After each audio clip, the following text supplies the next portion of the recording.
मंडळी, 7 सप्टेंबर 2025 या दिवशी चंद्रग्रहण आहे. चंद्रग्रहणाचा कालावधी रात्री 9:57 ते मध्यरात्री 1:26 आहे. हा जवळजवळ 3.5 तासाचा जो कालावधी आहे. या कालावधीमध्ये आपण जे दैनंदिन मंत्र जप करतो किंवा एखादा मंत्र आपल्याला सिद्ध करायचा असेल तर या कालावधीमध्ये आपण हा मंत्र 11 वेळा किंवा 21 वेळा त्याची माळ करून हा मंत्र सिद्ध करू शकतो. 7 सप्टेंबर 2025 या दिवशीच पंचक पण सुरू होत आहे. तसेच पितृपक्ष चालू होत आहे. या दिवशी पौर्णिमा तिथी पण आहे. त्यामुळे आपण या दिवशी संकल्प ग्रहण सुरू होण्याच्या आधी मंत्राचा आणि दानाचा संकल्प करावा आणि आपण राशी अनुसार मंत्र आणि दान करावे. आपण जर या वेळेमध्ये ग्रहणाच्या वेळेमध्ये अजिबात अन्न भोजन करू नये, शिजलेले अन्न खाऊ नये, कोणतेच अन्न खाऊ नये. या वेळेमध्ये ग्रहणाच्या वेळेमध्ये फक्त मंत्र जप आपण करू शकतो. देवापुढे बसून दिवा लावून आणि मंत्राचा जप सतत कंटिन्यू करून आपण या मंत्राला पवित्रता देऊ शकतो आणि सिद्ध करू शकतो. या कालावधीमध्ये आपण वॉशरूमला जाणे टाळावे.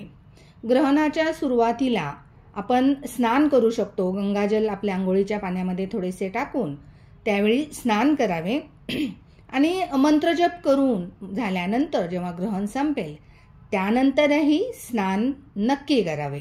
त्यामुळे मंत्र सिद्ध होतो. राशी अनुसार आपण जे बघणार आहोत की कोणता प्रत्येकाने मंत्र जप करावा, ह्यासाठी राशी अनुसार मंत्र जप आहे.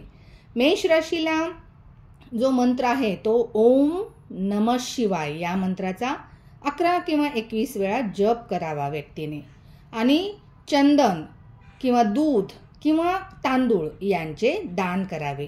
संकल्प आपण ग्रहण सुरू होण्याच्या आधी संकल्प करायचा आणि दुसऱ्या दिवशी सकाळी त्याचं दान केलं तरी चालतं.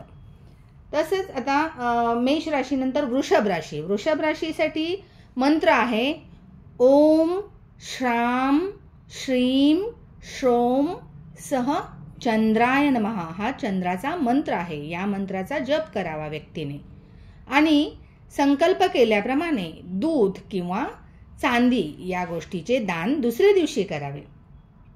आता मिथुन राशीसाठी मंत्र आहे गायत्री मंत्राचा या व्यक्तींनी जप करावा आणि हिरव्या वस्तू किंवा मुगाची डाळ या गोष्टीचे दुसऱ्या दिवशी दान करावे. कर्क राशीच्या व्यक्तींनी चंद्राचा आपल्यावर जो प्रभाव आहे मन अस्थिर होण्याचा, यासाठी महामृत्युंजय मंत्राचा जप करावा आणि दूध किंवा तांदूळ या सफेद मिठाई किंवा पांढऱ्या वस्तू ज्या आहेत यांचं दान दुसऱ्या दिवशी करायचंय. आता सिंह राशीला कार्यक्षेत्रामध्ये जो तणाव आहे किंवा प्रतिष्ठाची चिंता असते या व्यक्तींना, यांनी उपाय म्हणून सूर्याचा मंत्र करायचा आहे. सूर्याचा मंत्र ओम गृहिणी सूर्याय नमः या मंत्राचा जप करायचा आहे. त्यांच्या सोयीनुसार 21 वेळा 11 वेळा किंवा 21 माळा 11 माळा त्यांच्या सोयीनुसार त्यांनी हा मंत्र जप करून हा मंत्र पवित्र करायचा आहे, सिद्ध करायचा आहे. आणि दुसऱ्या दिवशी म्हणजे आधी संकल्प करायचा आहे आणि दुसऱ्या दिवशी गव्हाचे किंवा गुळाचे किंवा लाल कपड्याचे दान करायचे आहे. कन्या राशीसाठी उपाय आहे. कन्या राशीचा खर्च अधिक होतो किंवा अधिकच चढ उतार असतात आयुष्यामध्ये, म्हणून यांनी विष्णू सहस्रनामाचा पाठ करायचा आहे या कालावधीमध्ये, ग्रहणाच्या कालावधीमध्ये. आणि हिरवी फळं किंवा मुगाची डाळ किंवा तुळशीचं जो हे असतं छोटंसं रोपटं त्याचं दान करायचंय, दुसऱ्या दिवशी करायचंय हे दान. अशा प्रकारे तुला राशीने त्यांचं दाम्पत्य जीवन सुखी व्हावं या किंवा जीवनातला तणाव कमी व्हावा यासाठी दुर्गा सप्तशती या देवीचा मंत्र जप करायचा किंवा दुर्गा सप्तशती पाठ करायचंय किंवा मंत्र जप करायचं, दोन्हीतलं काय पण करायचंय. आणि सफेद वस्त्राचं दुसऱ्या दिवशी दान करायचंय किंवा शृंगाराची जी सामग्री असते, सामान असतं त्याचं दान करायचंय तुला राशीच्या व्यक्तींनी. वृश्चिक राशीच्या व्यक्तींनी त्यांना आरोग्याच्या समस्या असतात किंवा पोटासंबंधी जास्त परेशानी असते, त्यामुळे या व्यक्तींनी ओम नमो भगवते वासुदेवाय या मंत्राचा जप करायचा आहे आणि दुसऱ्या दिवशी लाल वस्त्र किंवा मसूरची डाळ किंवा तांब्याचं दान करायचं आहे.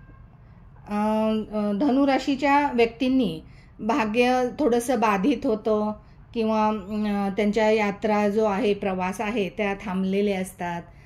अशासाठी हनुमान चालिसेचा पाठ करायचा आहे या ग्रहण कालावधीमध्ये. आणि पिवळ्या वस्तूंचे जसं हळदी किंवा चण्याची डाळ याचं दान करायचं आहे दुसऱ्या दिवशी. मकर राशीच्या व्यक्तींनी नोकरी आणि व्यवसायामध्ये जे अडचणी आहेत, जे अडथळे आहेत, त्यांसाठी ओम नमः शिवाय या मंत्राचा जप करायचा आहे. 11 माळा 21 माळा किंवा 11 वेळा जप करायचा किंवा 21 वेळा जप करायचा आहे. आणि तिळाचे किंवा काळे तीळ असतात त्याचं किंवा काळा कपडा किंवा लोखंड याचं दान करायचं आहे. आता कुंभ राशीच्या व्यक्तींनी त्यांना लाभ हा कमी मिळत असतो, त्यामुळे त्यांनी कालभैरव सूक्त याचा पाठ करायचा आहे आणि लोखंडाचे किंवा काळ्या कपड्याचे असे दान द्यायचं आहे या व्यक्तीने. अशा प्रकारे मीन राशीचं जो परिवाराच्या आरोग्याची या व्यक्तींना चिंता असते कायम, त्यामुळे त्यांनी विष्णू मंत्राचा जप करायचा आहे. ओम नमो नारायणाय या मंत्राचा त्यांनी जप करायचा आहे. आणि केळी किंवा पिवळे वस्त्र किंवा चण्याची डाळ या वस्तूंचे दान करायचे आहे. अशा प्रकारे आपण हे ग्रहण कालावधीमध्ये मंत्रजप करून दुसऱ्या दिवशी दान करून आपल्या आयुष्याच्या मधील जे अडथळे आहेत काय ते दूर करण्यासाठी या उपायांचा फायदा घ्यावा आणि मंत्र सिद्ध जरूर करावा. धन्यवाद.